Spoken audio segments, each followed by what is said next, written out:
오늘 말씀은 창세기 21장 1절에서 7절 말씀입니다.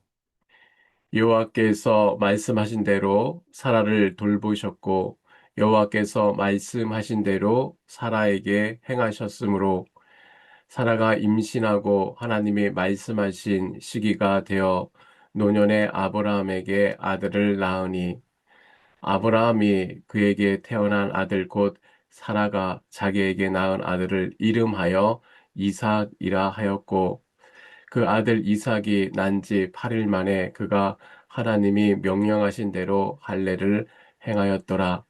아브라함의 그의 아들 이삭이 그에게 태어날 때에 100세라. 사라가 이르되 하나님이 나를 웃게 하시니 듣는 자가 다 나와 함께 웃으리로다. 또 이르되 사라가 자식들을 젖먹이겠다고 누가 아브라함에게 말하였으리오마는 아브라함의 노경에 내가 아들을 낳았도다 하니라. 아멘. 성경에는 웃음을 잃어버린 사람들이 있습니다. 우리가 잘 아는 룻기에 나오는 나오미가 그렇습니다. 그녀는 남편과 두 아들을 모압 땅에서 모두 잃었어요. 빈손으로 고향 베들레헴에 돌아왔을 때 오랜 이웃들이 반갑게 불렀습니다. 나오미야. 그러나 그녀는 고개를 저었습니다. 나를 나오미라 부르지 말라. 말하라 부르라. 전능자가 나를 심히 괴롭게 하였습니다. 나오미는 히브리어로 기쁨이라는 뜻입니다. 그녀는 스스로의 이름을 내려놓은 것이에요. 기쁨도 웃음도 내일에 대한 기대도 모두 포기했다는 고백이었습니다. 이름 하나를 바꾸는데 얼마나 많은 눈물이 있었을까요? 오늘 본문에 나오는 사라도 그랬습니다. 수십 년을 기다렸어요. 하나님의 약속을 처음 들었을 때는 가슴이 뛰었을 것입니다. 그러나 해가 가고 또 해가 갔어요. 몸은 늙었고 자궁은 닫혔고 희망은 서서히 말라갔습니다. 창세기 18장에서 사라는 천막 뒤에서 숨어 속으로 비웃었어요. 내가 이미 늙었는데 어찌 이런 즐거움이 있으리요. 그것은 기쁨의 웃음이 아니었어요. 오랫동안 기다리다가 지쳐버린 사람만이 짓는 체념과 불신의 그런 쓴웃음이었습니다. 그런데 오늘 창세기 21장에 그녀는 마침내 말합니다. 6절에 하나님이 나를 웃게 하시니 듣는 자가 다 나와 함께 웃으리로다. 순웃음이 기쁨의 웃음으로 바뀌었습니다. 무엇이 이 여인을 변화시켰을까요? 하나님이 개입하셨기 때문입니다. 인간의 눈으로는 이미 닫혀진 문, 이미 끝난 이야기처럼 보였지만 바로 그 자리에 하나님이 친히 찾아오셨기 때문입니다. 오늘 이 본문의 말씀에 진리를 붙들고 세 가지 흐름을 통해 함께 살펴보고자 합니다. 첫째, 하나님은 말씀하신 대로 반드시 이루시는 것입니다. 창세기 21장 1절을 천천히 한번 읽어보십시오. 하나님께서 말씀하신 대로 사라를 돌보았고 여호와께서 말씀하신 대로 사라에게 행하셨으므로 짧은 한 구절입니다. 그런데 이 한 구절이 풀고 있는 무게가 가볍지 않은데요. 여기서 말씀하신 대로라는 표현이 두 번 나옵니다. 여호와께서 말씀하신 대로, 여호와께서 말씀하신 대로 이렇게 두 번 나오죠. 처음 읽을 때는 그냥 지나갈 수 있습니다. 그런데 히브리어 원문을 보면 성경 기자가 왜 같은 말을 두 번 했는지를 알 수 있는데요. 원문은 여호와께서 사라를 돌보셨다 말씀하신 대로 여기는 아바르입니다. 그리고 여호와께서 사라에게 말씀하셨다 사라에게 행하셨다 말씀하신 대로 이게 다바르입니다. 이게 같은 의미지만 뉘앙스가 다른 두 단어를 나란히 놓고 있어요. 앞에 나오는 아마르는 이 단어는 마음속에서 우러나오는 말, 사랑과 신뢰에서 비롯한 약속을 뜻합니다. 그러니까 부모가 눈물 흘리는 자녀의 손을 꼭 붙잡고 내가 반드시 내 곁에 있겠다라고 말하는 것처럼 하나님이 아브라함과 사라의 오랜 고통을 외면하지 아니하시고 친히 찾아오셔서 말씀하신 것입니다. 따뜻하고 인격적인 약속입니다. 그런데 뒤에 나오는 단어는 전혀 다릅니다. 다바르입니다. 이것은 권위를 가진 선포자가 명령하는 것이에요. 창세기 1장에서 하나님의 빛이 있으라 하시자 빛이 생겼던 그때 쓰인 단어입니다. 아무것도 없던 어둠에 명령 한마디로 빛을 창조하신 그분이 이번에는 닫힌 사라의 태를 향하여 열려라 라고 선포하신 것입니다. 성경은 왜 이 두 단어를 나란히 놓았을까요? 그것은 하나님의 약속의 두 가지 성격을 동시에 가지고 있기 때문입니다. 먼저 하나님은 아마르라고 말씀하세요. 사랑하는 자녀를 향한 아버지의 마음으로 고통받는 사라에게 친히 찾아오셔서 약속합니다. 그러나 그 약속은 따뜻한 위로의 말로만 끝나지 않습니다. 하나님은 다바르로 말씀하셔요. 전능자가 자신의 권위와 능력 전체를 걸고 그 약속을 지키겠다, 이루겠다라고 선포하신 것입니다. 사랑이 약속이고 전능하심이 그 약속을 완성했어요. 우리 잠깐 생각해 봅시다. 하나님이 아마르만 하셨다면 어떻게 됩니까? 사랑만 있지만 능력이 없는 것이에요. 우리를 불쌍히 여기지만 아무것도 하실 수 없는 분이 됩니다. 반대로 하나님이 다바르만 하면 어떻게 됩니까? 능력은 있지만 사랑이 없는 분입니다. 차갑고 일방적인 선포만 있을 뿐 우리의 눈물과 기다림에는 아무런 관심이 없는 분이 됩니다. 그러나 하나님은 이 두 단어를 함께 사용하셨어요. 사랑으로 약속하시고 전능함으로 이루시는 분입니다. 우리를 잘 아시기 때문에 약속하셨고 우주의 주인이시기 때문에 그 약속을 성취하신 것입니다. 그러므로 이 두 단어의 반복은 하나님이 어떠신 분인가를 한 구절 속에서 압축해서 선언하고 있습니다. 민수기 23장 19절은 이렇게 말합니다. 하나님은 사람이 아니시니 거짓말을 하지 아니하시며 어찌 그 말씀하신 바를 행하지 아니하시며 하신 말씀을 실행하지 아니하시랴. 하나님이 약속하셨으면 그것은 이미 이루어진 것과 다름없습니다. 사랑이 그 약속을 붙잡고 있고 전능함이 그 약속을 완성하기 때문입니다. 그런데 여기서 우리 한 가지 질문이 생기죠. 하나님이 그토록 확실하게 약속하셨는데 왜 이렇게 오랫동안 성취가 오래 걸렸습니까? 아브라함이 하나님의 약속을 받아 하란을 떠날 때 75세였어요. 이삭이 태어날 때가 100세였습니다. 무려 25년입니다.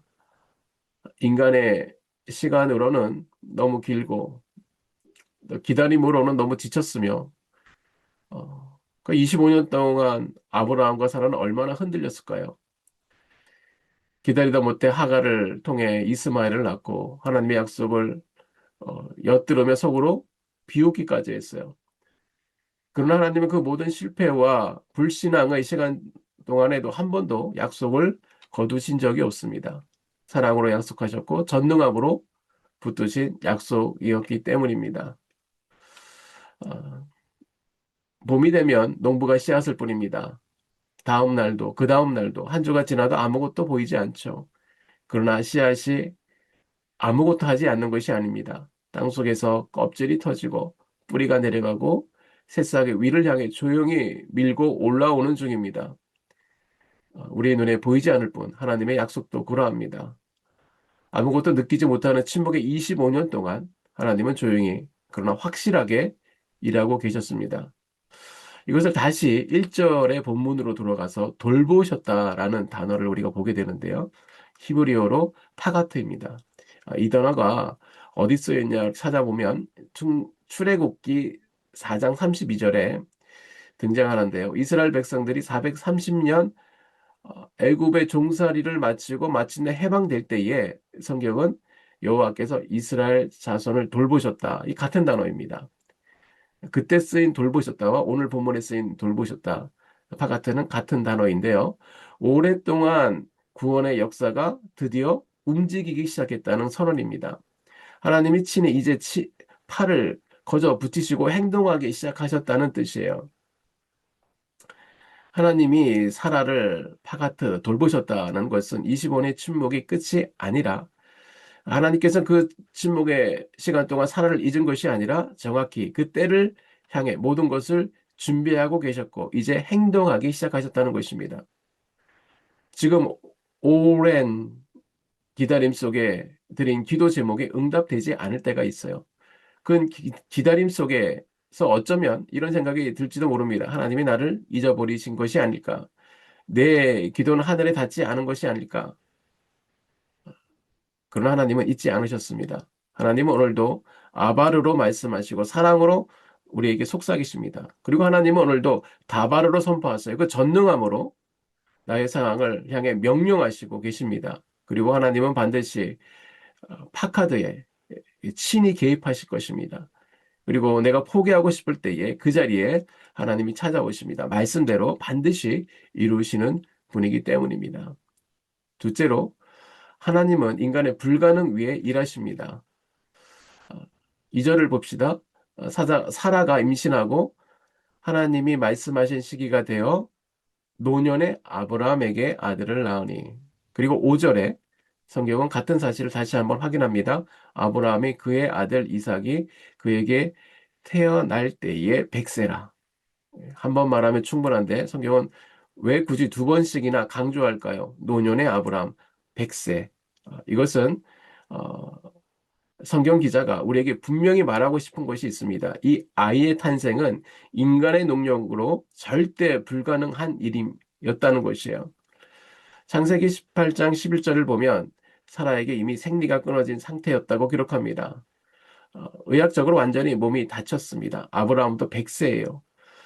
히브리서 11장 12절의 표현을 빌리자면 그의 몸은 이미 죽은 것과 같은 상태였다. 그러니까 두 사람 모두 인간적인 관점에서 이미 끝난 이야기라는 것입니다. 그런데 바로 그 자리에서 이삭이 태어났습니다. 이 모든 것을 가능하게 하신 것은 하나님에게서부터 시작되었다는 것이에요. 어떤 사람이 오래된 자동차를 고치려고 애썼습니다. 동네 정비사를 불렀지만 고칠 수가 없었어요. 그래서 더 좋은 전문가를 불렀지만 역시 같은 말을 했습니다. 이것저것 부품도 갈아보고 이 방법 저 방법 다 써보았지만 결국 모두가 한 목소리를 냈습니다. 이건 못 고칩니다. 더 이상 가능이 없습니다. 그 말을 듣고 완전히 포기했을 때 비로소 그 사람은 어떻게 됐을까요? 새 차를 샀습니다. 하나님은 종종 이렇게 일하십니다. 우리가 정말 끝났다고 두 손을 내려놓은 바로 그 자리에서 새 차를 받게 하시는 것입니다. 우리의 손이 물러서는 자리가 하나님의 손이 시작되는 자리이기 때문입니다. 오늘 살아가는 우리의 삶 속에도 닫힌 태가 있습니다. 어떤 분에게는 수십 년이 지나도 변하지 않는 인간관계입니다. 또 어떤 분에게는 아무리 노력해도 회복될 기미가 보이지 않는 사업이고요. 정말 경제 불황에서 허덕이고 있죠. 또 어떤 분에게는 날이 갈수록 무너지는 건강입니다. 그래서 이제 더 이상 기대하는 것 자체가 두렵게 느껴지기도 합니다. 그런 저와 여러분에게 오늘 본문은 이렇게 말합니다. 사라도 그랬습니다. 25년을 기다렸어요. 기다리다가 지쳐 하갈에게 남편을 내주기도 했고요. 하나님의 약속을 엿들으면서 비웃기도 했고 그렇게 낭망했던 것이 사라의 현실입니다. 완벽한 믿음을 가진 여인이 아니었습니다. 흔들리고 체념하고 때로는 포기했어요. 그런데 하나님은 그런 사라를 떠나지 않으셨어요. 25년의 기다림 내내 한 번도 약속을 거두지 않으셨습니다. 그리고 마침내 찾아오셨습니다. 그리고 이삭을 선물로 주셨어요. 그리고 여기서 우리가 한번 생각해 보아야 할 것은 어, 하나님께 무엇든지 다 기도하면 이루어집니다. 라고 단순하게 성경은 말하지 않습니다. 우리가 기도한 모든 것이 우리가 원하는 방식으로 원하는 시간에 이루어지지 않죠. 바울도 그랬죠. 바울이 그의 몸에 가시를 놓고 기도했을 때 하나님께서 들어주시지 않았어요. 현실을 외면한 채 다 믿으면 됩니다라고 말하는 것은 진실한 위로가 아닐 것입니다. 그러나 성경이 우리에게 말하고자 하는 더 깊은 진실이 있습니다. 시편 23편 4절의 말씀이 그렇습니다. 내가 사망의 음침한 골짜기로 다닐지라도 해를 두려워하지 않을 것은 주께서 나와 함께 하심이라. 골짜기가 사라진 것도 아니고요. 음침한 그 길이 갑자기 꽃길로 바뀐 것도 아닙니다. 그러나 주께서 함께 하십니다. 그것으로 족합니다. 문제 해결보다 하나님의 동행이 더 큰 복입니다. 시편 73편에는 하나님께 가까이 함이 내게 복이다. 이삭보다 이삭을 주신 하나님이 더 크십니다. 그분이 더 큰 선물입니다. 그 크신 하나님이 지금 우리와 함께 계심을 믿습니다. 세 번째로 하나님은 불신의 웃음을 기쁨의 웃음으로 바꾸십니다. 오늘 본문 6절은 이렇게 말합니다. 사라가 이르되 하나님이 나를 웃게 하시니 듣는 자가 다 나와 함께 웃으리라. 사라는 이전에도 웃은 적이 있죠. 18장에서 사자가 찾아왔을 때 하나님의 사자 앞에서 그는 어, 비웃었어요. 그러나 하나님께서 오늘 6절에 그 웃음을 전혀 다르게 만드셨습니다. 어, 하나님의 말씀대로 누르셨어요. 그 불신의 웃음이 기쁨의 웃음으로 바뀐 것입니다. 하나님이 사라의 비웃음을 기억하시고 바라신 것이 아니라 오히려 그 비웃음을 기쁨으로 바꾸어 놓으셨습니다. 6절에 나를 웃게 하시니 이걸 직역하면 하나님이 나에게 웃음을 만들어 주셨다라는 뜻이에요. 사라가 스스로 웃기로 결심한 것이 아니라 환경이 좋아서 기분이 나아진 것이 아니고 하나님 직접 웃음을 만들어서 사라에게 주셨다. 웃음의 주어는 하나님이십니다. 그리고 이삭이라는 이름의 뜻도 곧 웃음이죠. 사라는 이삭이라는 이름을 부를 때마다 이 고백을 반복하게 됩니다. 이삭아 하고 아들을 부를 때마다 하나님이 나에게 웃음을 주셨다라는 신앙 고백을 한 것입니다. 하나님의 신실하심을 날마다 기억하는 표지판이 되은 것입니다. 하나님은 우리의 불신의 웃음을 기쁨의 웃음으로 바꾸실 수 있는 분입니다. 그분은 그렇게 반드시 바꾸십니다. 하나님은 신실하신 분이십니다.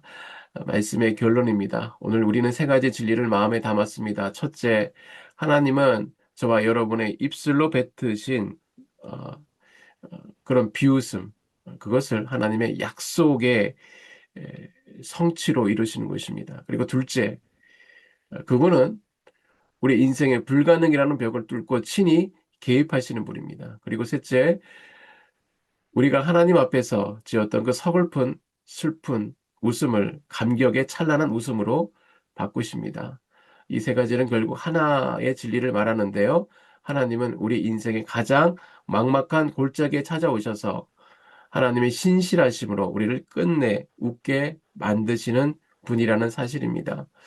저는 오늘 본문을 묵상하면서 저의 가슴을 울리는 한 문장이 있습니다. 하나님이 나를 웃게 하시니. 하나님이 나를 웃게 하시니. 여기에는 사라의 25년이라는 세월에 아픔이 고스란히 녹아 있습니다. 기다림으로 지쳤던 25년.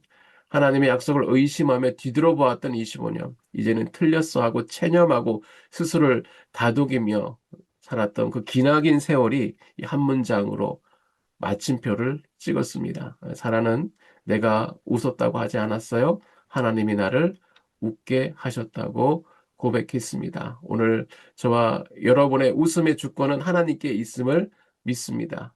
그분을 인정하고 살아갈 때에 하나님께서 우리에게 기쁨을 주시고 또 우리 주위에 있는 자들도 함께 웃게 하실 줄 믿습니다. 사라는 덧붙입니다. 듣는 자가 나와 함께 웃으리다. 듣는 자가 다 나와 함께 웃으리라. 이 웃음의 전염이 하나님을 통하여 우리 모두에게 전해지는 고백이 있기를 원합니다. 이제 이 사라의 고백, 이 사라의 기도가 하나님께서 나를 웃게 하셨다라는 이 기도가 이 새벽에 저와 여러분의 기도가 되면 좋겠습니다. 신실하신 하나님을 믿고 살아갈 때에 우리도 웃을 수 있음을 믿습니다. 다 같이 기도하시겠습니다. 사랑의 하나님 아버지, 감사합니다. 오늘 우리는 사라의 쓴웃음을 기쁨으로 바꿔주신 신실하신 하나님을 만났습니다. 우리가 인생을 살아갈 때에 현실의 벽에서 과연 될까 하며 불신의 웃음을 지었던 저희의 연약함을 용서하여 주시고 25년의 기다림을 헛되지 않게 하시고 가장 적절할 때에 하나님의 약속을 이루시는 주님의 그 치밀하고도 능력 있는 사랑을 신뢰하게 하여 주시옵소서. 주님, 이제 우리 삶의 닫힌 태를 열어 주시옵소서. 인간의 한계라는 그 막막한 자리에서 주님의 전능하심이 시작되는 것을 보게 하여 주시고 우리의 쓴웃음을 거두어 주시고 주님이 친히 빚어 주시는 웃음을, 그 기쁨의 웃음을 허락하여 주시옵소서. 그리하여 우리 주변의 모든 이들이 우리의 삶을 보며 함께 웃고 함께 하나님을 찬양하게 하여 주시옵소서. 우리의 불가능을 가능으로 바꿔 주시는 신실하신 하나님만을 바라보는 저희 삶이 되게 하여 주시고 우리의 모든 삶을 통하여 선을 이루시는 주님을 바라보며 오늘도 살아가게 하여 주시옵소서. 모든 것을 감사드리며 예수님의 이름으로 기도드립니다. 아멘.